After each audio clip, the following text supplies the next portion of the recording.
దునియాకి తీవ్రవాదమే పెద్ద సవాలన్నారు ప్రధాని నరేంద్ర మోడీ. స్పెయిన్ పర్యటనలో అక్కడి అధ్యక్షుడితో మాట్లాడారు. రెండు దేశాల మధ్య కొన్ని ఒప్పందాలు చేసుకున్నారు. అటెన్కా అక్కడి నుంచి రష్యాకు వెళ్లిండ్రు మోడీ.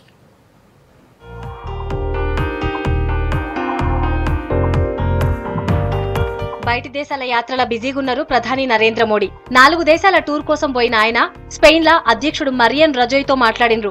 పార్క్ లో నడుచుకుంటా చానా విషయాల మీద మాట్లాడుకున్నారు. అటెన్కా ప్రతినిధి స్థాయి చర్చలు జరిపినరు. కొన్ని ఒప్పందాల మీద సంతకాలు చేసిండ్రు.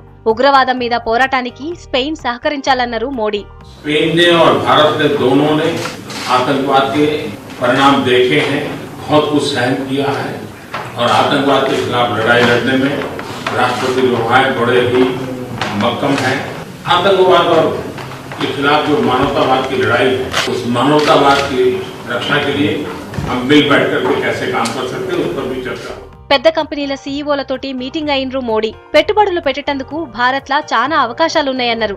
మౌలిక వసతులు, రక్షణ, టూరిజం, పవర్ సెక్టార్లలో పెట్టుబడులు పెట్టాలని కోరినరు. ఇక మాడ్రిడ్ లోనే ఉన్న ప్యాలెస్ లా కింగ్ ఫిలిప్ 6 ని మర్యాదపూర్వకంగా కలిసిండ్రు మోడీ.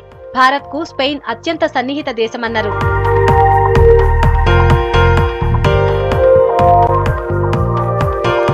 స్పెయిన్ టూర్ తర్వాత రష్యాకు బయలుదేరినరు మోడీ. అక్కడ 2 రోజులుంటారు. ఇక 25 ఏళ్ల తర్వాత స్పెయిన్ కు పోయిన మొదటి భారత ప్రధాని మోడీ. అంతకుముందు 1992లా అప్పటి ప్రధాని పివి నరసింహారావు స్పెయిన్ లా పర్యటించిండ్రు.